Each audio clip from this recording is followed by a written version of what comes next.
Okay, so we did our risk assessment project on PFOA, and our group is John Abraham, Trent Hodges, and Kelly Trotter. We did ours based on an article in the New York Times called "The Lawyer Who Became DuPont's Worst Nightmare." A little overview about the article. In 1998, Rob Below received a call from Wilbur Tennant, who was an old family friend who had a cattle farm in West Virginia. And he described the condition that his cows were in after DuPont had built a landfill on land that the tenants had sold them. And at first, Balak could not explain the ailments of the cattle until he stumbled upon documentation of PFOA. And at first, he wasn't sure what that was, but a client was able to tell him about it, and he was able to get a court order to get all of DuPont's documentation on it against DuPont's wishes. It turns out DuPont had known for decades about the health effects of PFOA, but it never made the information public. And so Balak decided to file a class action lawsuit on behalf of 6 water districts in West Virginia and Ohio affected by the PFOA. And he won that suit and was awarded $70 million and used that to fund a large epidemiologic study on PFOA. And the results of that study are right now being used in personal injury cases against DuPont. And that's just a picture of the Washington Works facility. And it used to say visitors welcome, but because of the contamination, it's no longer says that. So our conceptual model is showing the Washington Works facility releasing the PFOA sludge, and that PFOA will go into the groundwater. And then about a mile from the facility is where the maximum contamination of the PFOA in groundwater is found. So we're assuming that our population seen here is about 1 mile from the facility. And then we are also assuming that they are using only the groundwater as their source of drinking water. Okay, so the main goal of this risk assessment is to identify the risk and potential health effects associated with the dumping of the PFOA infested sludge into the digestion ponds and the leaching of the contaminant into the groundwater. Secondly, we determine the risk for an average person from the average yearly discharge of the PFOA from the facility. And lastly, we made conclusions and recommendations to mitigate the risk in the future. So what we know about PFOA, really we don't know very much because it's so new. It was used for DuPont used it at least to stop Teflon from clumping in the manufacturing process, but it has a lot of other industrial uses. And it's very likely that you have products containing PFOA in your home. For example, no stick pans often have PFOA. It has a very slow degradation. We modeled it as having essentially no degradation. Its chemical formula is C8H F15O2, and its common name is perfluorooctanic acid.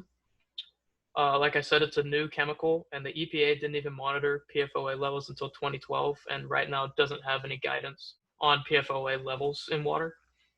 The biological half-life is about 2.7 years, and it's found in almost all bodies and all people all over the world, not just in this small section of the Midwest. And due to the environmental risks, it's gradually being phased out by manufacturers, but it is still being produced in some places.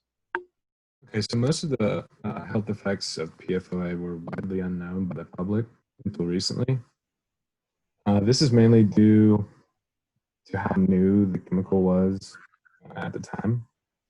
It's also important to note that DuPont and 3M both knew about the negative effects of this chemical and were even performing their own studies, but they neglected to inform the public about any of this information that they were figuring out. Specifically with this release, negative health effects began to surface when farmers noticed a change in their farm animals' health downstream from its factory. Some of the main known health effects of PFOA are ulcerative colitis, thyroid disease, hypercholesterolemia. Ulcerative colitis is an inflammatory bowel disease that often causes irritation, inflammation, and ulcers in the lining of the colon. Thyroid disease, also known as underactive thyroid, is a disease that causes deficiency of hormones that are produced by the thyroid gland. This oftentimes can disrupt things such as heart rate, body temperature, and most aspects of metabolism. Hypercholesterolemia is a disease that causes high levels of cholesterol in the bloodstream. This can limit blood flow and increase the risk of a heart attack or stroke. So what we know about our system, we modeled it as 3 1 million gallon digestion ponds, and we only used the groundwater release. And we estimated them to be well mixed and at equilibrium. And based on data from the U.S. Department of Agriculture, the soil was estimated to be Usher-Gilpin silt loam. We weren't able to get actual numbers for Usher-Gilpin, but we used the average for silt loam soils. And it has a low percolation rate and porosity of about 0.5. And we estimated the contamination release as the percolation rate. We found a flow rate of 87 cubic feet per second from the U.S. Geological Survey. But it should be noted that that would change throughout the year. And the highest concentration was estimated to be about 1 mile from the discharge, so we modeled ours as having a well exactly 1 mile from the discharge site. So getting into our calculation portion, we found that there were 7,100 tons of sludge discharged over 49 years from DuPont Washington Works facility.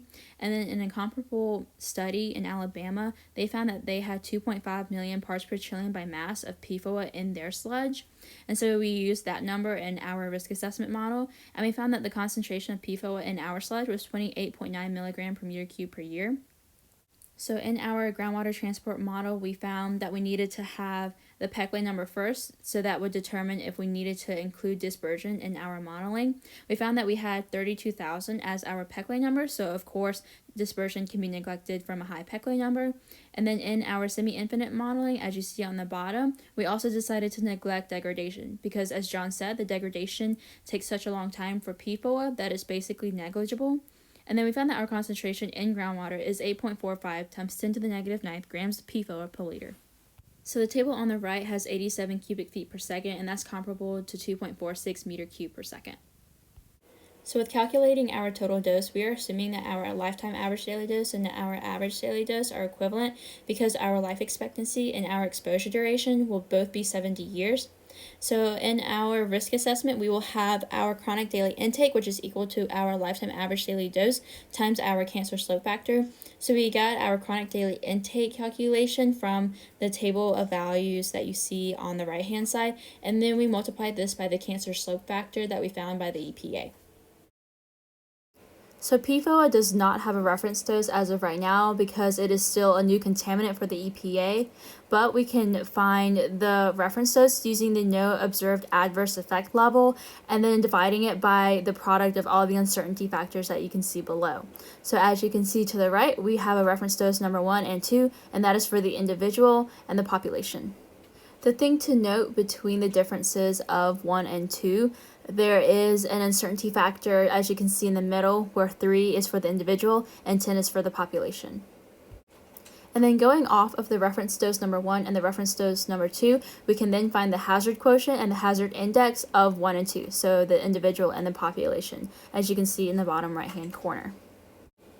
So a different way of finding the hazard index is to use the no observed adverse effect level on the denominator instead of using our found reference dose. However, our numerator is still the same value. From this, we see that there is a tinier hazard index number than there was for the individual and the population. Okay, so some of the results from our risk assessment. The hazard index found for all 3 calculations were lower than 1. So there are basically no expected adverse effects from this. As mentioned before, the risk was 1.267 times 10 to the negative 8. This is also considered to be very low. EPA regulatory practice finds that an acceptable risk is 10 to the negative 4 for smaller populations. Lubeck, Parkersburg, and Vienna had less than 200,000 individuals as of the 2000 census. Just as a reminder, our average daily dose was only calculated using groundwater transportation, as mentioned before. The overall risk would be higher if more transport modeling was included, such as surface water and possible direct inhalation. The direct inhalation would be only for workers at the plant. So for uncertainty, our source of uncertainty is parameter uncertainty, because we weren't exactly sure about stuff as some of the parameters such as the porosity, the flow rate, or the concentration of PFOA in the sludge from the Washington Works facility. And the type of uncertainty would be epistemic, since PFOA is so new, not as much is known about all the health effects. And for example, we didn't have a reference dose from the EPA. And the flow rate from the groundwater aquifer would vary throughout the year. We use the median flow rate, but a higher flow rate would lead to more dilution of the contaminant, and a lower flow rate would lead to less dilution. So there would be a higher or lower dose based on your flow rate.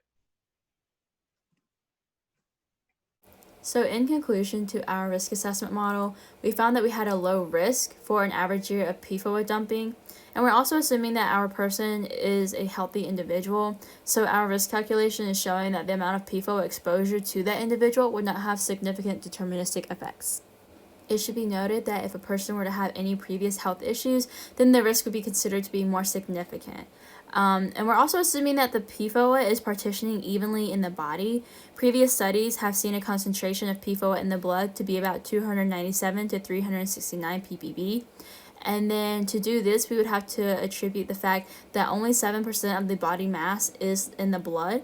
And then the blood is a lot simpler to measure for PFOA concentration because you can just draw the blood rather than taking any like tissue samples and blood samples and whatnot.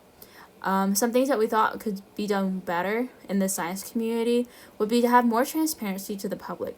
So we know now that DuPont was conducting studies, but they weren't sharing the results. They knew of the health effects that were going on in animal studies, but they were not sharing it to the public, so the public had no idea whenever they were seeing their cattle being affected. And then some possible technologies to help with this contamination would be to incorporate granulated activated carbon into the water systems, because then this will help absorb the PFOA before it gets to the people. And then here are all of our citations that we used for our report and our presentation. Thank you guys so much for listening to us, and make sure to leave some comments below for us to answer.